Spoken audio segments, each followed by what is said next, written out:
What's up, Green Bay Packers fans? Welcome back, and as always, thank you for joining me. My name is Paul Brettel.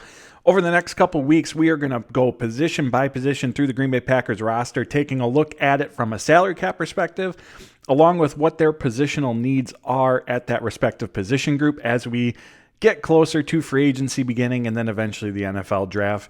Today we'll be starting with the quarterback position, but first hit like on the video, hit subscribe on the YouTube channel. I do greatly appreciate it. You can find all my work over at Packers Wire, and you can follow me on Twitter at Paul_Brettel. So like I said, we are going position by position through the Packers roster, focusing in on where they stand salary cap wise, as well as what the need is for Green Bay this offseason. Starting with quarterbacks, and we'll get there, but in terms of what the need is, salary cap perspective, not a ton to dive into because Jordan Love is the guy moving forward. But before we get to quarterbacks, we are going to start with kind of just a general overview of where the Packers stand at this moment from a salary cap perspective. So according to Over the Cap, the Packers are $2.8 million over the projected 2024 salary cap. Now, compared to last offseason, they're going to have more flexibility this time around, more spending power to make some potential moves in free agency. The big reason for that, they do not have a $40 million dead cap hit on the books that was left behind last season because of Aaron Rodgers' contract. That is going to give them some added flexibility. Brian Gutekunst talked about this at his season-ending press conference. If the right impact player is available, the Packers feel that they have the ability, they have the means to make that addition in free agency. Now, with that said, whenever we're talking about potential impact additions for the Packers, we also have to be mindful of that also means at the right price, or what they view as the right price. This Packers team, as we know, not ones that are going to overpay. So it has to be the right player, has to be available at what they believe is the right price to sign them. Now, with that said, just because there is added salary cap flexibility, this isn't going to be 2019. I have zero expectations that this is how this offseason is going to turn out. If we recall in 2019, Brian Gutekunst signed Preston Smith, Zadarius Smith, Billy Turner, Adrian Amos. I don't expect it to be that type of offseason, but again, if the Packers view that the right player is available, they have the means to do so. So with that said, as I mentioned, Packers are $2.85 million over the current 2024 projected salary cap. So although there's more flexibility, there's still work to be done by this Packers team to get into a good salary cap place. Ken Ingalls, who he independently tracks the Packers salary cap situation. If any of you are on Twitter, I'm sure you're familiar with his work, does a tremendous job, provides us with terrific insights into the Packers salary cap from his projections, how he thinks will pan out, all of that good stuff. And by his own estimations, projections, he believes that the Packers need to create roughly $30 million in cap space just to account for typical off-season, in-season operating expenses. So what do I mean by that? Well, the Packers need cap space to sign the 2024 draft class. They're going to need cap space to put together their practice squad. They're going to need cap space for in-season reserves so they can spend. Maybe it's making an outside addition at that time. That also counts towards practice squad elevation. So when a practice squad player is elevated to the game on Sundays, that takes up some additional cap space. There's also the 52nd and 53rd players on the roster that have to be accounted for. The current calorie sap numbers throughout the offseason, because rosters do expand to 90 players, only account for the top 51 contracts in terms of cap hit on the books when they're talking about those projections. So as we all know, there's 53 players on an NFL roster, so there's going to be 2 more players added to what the Packers' current salary cap total is. Those are just some of the typical operating expenses that come with a normal NFL offseason, a normal NFL in-season for teams. And like I said, by Ken's projections, the Packers are going to need $30 million in cap space to just account for that. So that $30 million figure does not include re-signing any one of the Packers' own free agents. It does not include making an outside addition. If the Packers are going to do that, and they're going to, the question is to what degree, they're going to need to make more cap space in addition to that $30 million. And like I said previously, when I use the term flexibility and saying the Packers have the flexibility from a cap perspective this offseason, it means they have the moves, they have the means to create that cap space. They have the ability to create 30 million. If they really stretch and push things, they could make between 60 and 70 million in cap space if they truly wanted to. Now, with that, there's always give and take. If you're creating short-term, immediate cap space, cap relief, what you're doing is you're sacrificing it down the road because you're taking cap charges from the current year, pushing them to 2025 and beyond. That's always the give and take with this. Now, when it comes to creating that needed cap space, there's three ways that the Packers or any NFL team are going to go about that. The first is from a contractor structure. Like I said, that is essentially what I just described, where you're taking cap charges from the current year and you're pushing it to future years. From the mechanical standpoint of it, the way that this works often is a team will take a player's base salary and or their roster bonus, portions of it. The reason being the cap hits from a base salary from a roster bonus are due in the current cap year. Teams will then take a portion of that, convert it to a signing bonus. The benefit of a signing bonus for a player is that they receive all that money up front. So if in total from the base salary and the roster bonus, the team takes $6 million of it, converts it to a signing bonus, that player, boom, their bank account, they just got $6 million. The benefit from the team's perspective is instead of incurring that $6 million cap hit in 2024, they can now prorate that over the life of the contract. So let's say in the same example, there's 3 years left on the deal. Instead of having a $6 million cap hit in 2024, the Packers will take $2 million, $2 million, and $2 million. So by what the Packers netted in that situation, they save $4 million on the salary cap in the current year because they pushed $2 million to year 2 and $2 million to year 3. So that's how that works. Ideally, in these situations, as I just laid out, you want a player who has at least a year, preferably 2, maybe even 3 years left on their current contract. So you have years, you have space to push those cap charges to.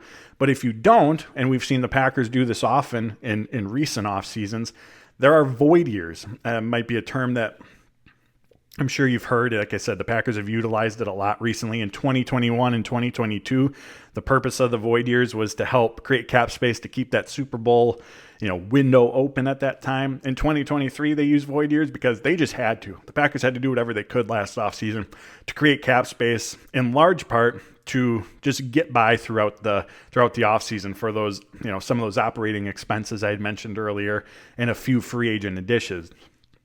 But what void years are, they're dummy years.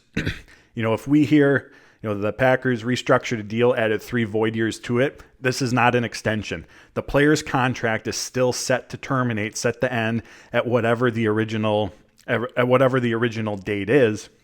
But from a bookkeeping perspective on paper, the Packers now have additional years to push cap charges towards. So if we go back to that original example where $6 million is converted to a signing bonus, if the player only has 1 year left on their deal, this is the final year that they're going into, and the team adds 2 void years to the contract, in total between the current year, the 2 void years, they now have 3 years in total to prorate that $6 million signing bonus out over, and again, thus lowering the current year's cap hit. So that's the benefit from the team's perspective. Now, of course, as is the case with every sort of salary cap situation, there's pros and cons, give and take, like I mentioned. Those cap charges have to come due at some point. And right now, the Packers are experiencing this with a couple of players. Yosh Nijman, Darnell Savage, Keyshawn Nixon, all were playing in 2023 on 1-year deals.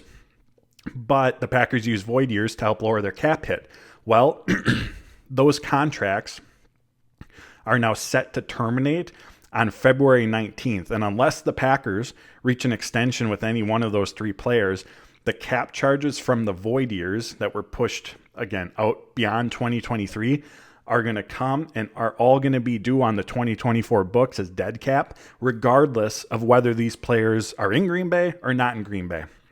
So Darnell Savage, for example, even if he's playing on another team in 2024, he is going to leave behind a dead cap hit of over $5 million that the Packers have to hold on their 2024 books, again, because that was the amount that was pushed into the void years on his 2023 contract. When the normal contract terminates at its original date, any sort of void years that were utilized, the cap charges that were pushed to those void years, accelerate and come due on the current year books. And like I said, with those three players, Nixon, Savage, and Nyman, the Packers are about to experience that. And between the three of them, again, if no extension is reached before February 19th, the Packers are going to have between $8 and $9 million in dead cap hit on the 2024 books again, regardless of where those players are playing. So that's option number one for teams when it comes to creating cap space. Contract restructures and void years are a tool to help facilitate that. But again, it creates a larger dead cap hit that teams have to navigate down the road. Packers have a lot of contractor structure candidates. Elton Jenkins, Rashawn Gary, Aaron Jones, Preston Smith, Kenny Clark even, are all players that could receive contractor structures this offseason to help create cap space. The second way to create cap space, typically, and we're going to get into one of those non-typical situations here in a few minutes, but a contract extension. Even though new money is being infused to the contract through an extension, you're also infusing new years into it. So there's a longer time frame, a longer runway, again, to spread those cap charges out over. And oftentimes in those extensions, teams are going to take, the base salary, the roster bonus, convert it to a signing bonus, and prorate it out over the life of the contract, which has now grown quite a bit. I mean, if it's the last year of a player's deal, he signs a 4-year extension. A team now has a 5-year runway to take that signing bonus and prorate it out over, which again, oftentimes lowers the current year's salary cap hit. Now, a couple extension candidates that the Packers have, Jordan Love, but his situation is going to be unique to what I just described. And like I said, I'll get to that in a minute. And Kenny Clark. I think Kenny Clark is much more of a contract extension candidate than a contract restructure candidate. 2024 is the final year of his contract. He's still 28, 29 years old, coming off a season where he had a career high in sacks, career high in quarterback pressures as well. So Kenny Clark is a prime extension candidate for the Green Bay Packers. The last way to create cap space, and one that we're all very familiar with, is through releasing a player. So this decision is going to be twofold. One, how's the player performing? How's their health held up over the years, or more so recently? Because if they're not performing well, obviously that's going to be the first part of this equation in terms of, well, maybe we should look to move on. The second part of the equation is, what is their cap hit compared to their dead cap hit? The cap hit is the number that's going to be on the books from a salary cap perspective in the current year if that player is on the roster. The dead cap hit is the amount that's going to be on the books in the current year if that player is not on the roster. So if a player has a $10 million cap hit and a $6 million dead cap hit if the team moves on from him, that's a $4 million difference that the team would recognize in cap savings by releasing them. So again, that amount of savings coupled with how their health, how well they've held up, their availability, coupled with their play, all factor into this decision. And quick side note on dead cap, those are dollars that have already been paid to the player but have not been recognized on the salary cap by the team. So again, we'll go back to the same example before. If a player restructures his contract, that receives the $6 million signing bonus, and that's prorated out over the 3 years, so $2 million, $2 million, $2 million. After year one, the team decides to cut that player.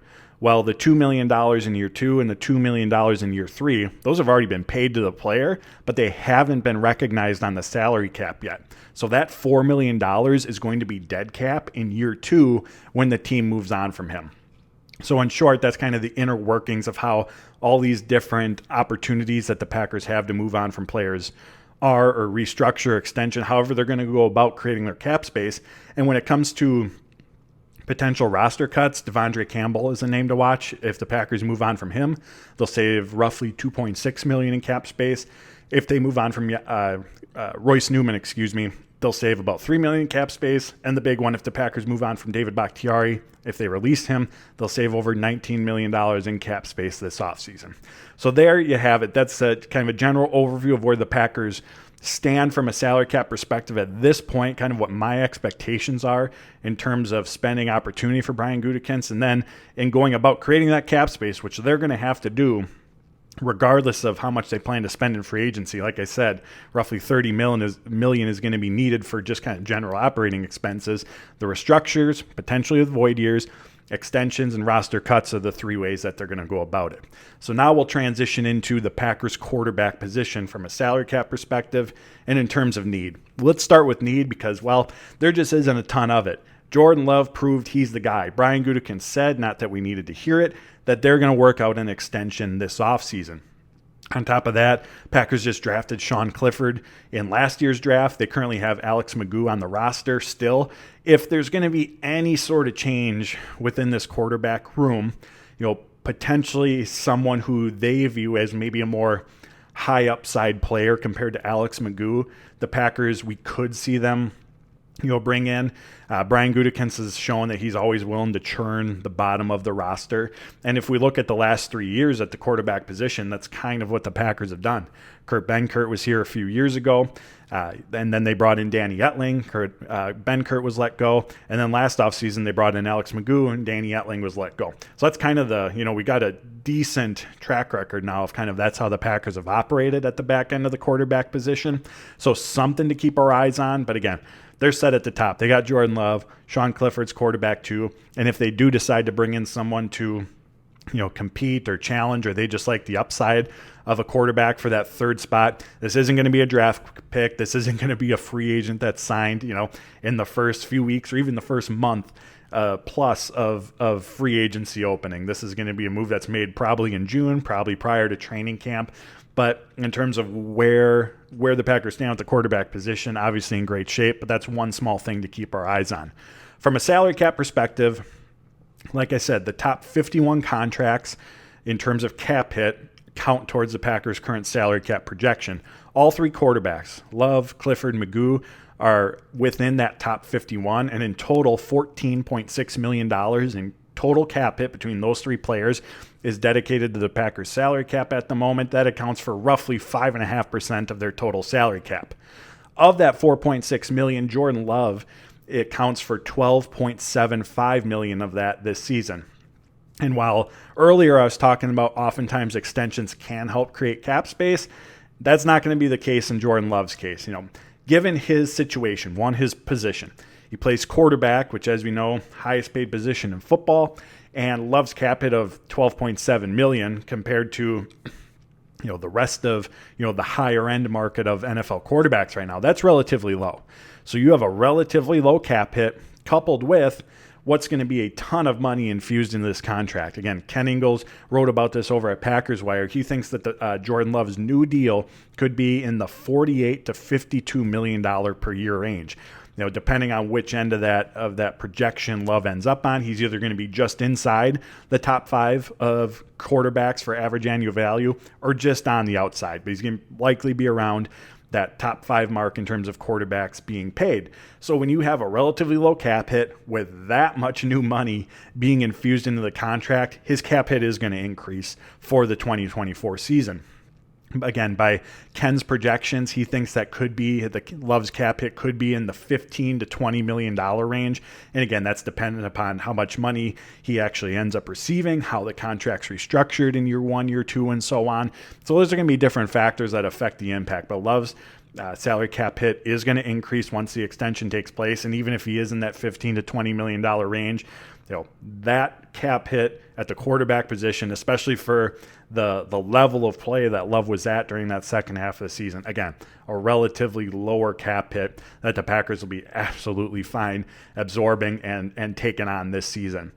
One last thing on Love's extension, because last offseason when he worked on the current extension that he's playing on happened in May, this officially cannot happen or cannot go through until May of this year. Now, of course, conversations will be had beforehand. They may have things lined up beforehand, but technically speaking, it can't become official until May. So there's still a few months before we're going to start getting closer to that point where we probably hear more rumblings of it. But we all saw it with our eyes. Brian Gutekunst said it at his season-ending press conference. Jordan Love is going to receive a contract extension.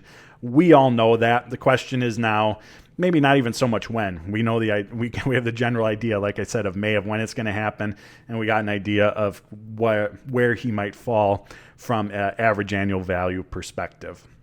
So there you have it, my friends. There's our general overview of the Packers salary cap situation, as well as a look at the quarterback position. I appreciate you all tuning in as always. Hit like on the video, hit subscribe on the YouTube channel. I greatly appreciate it. You can find all my work over at Packers Wire, and you can follow me on Twitter at Paul_Brettel. So until next time, where we do this same exercise with the running back position, take care, stay safe, and as always, go Pack, go.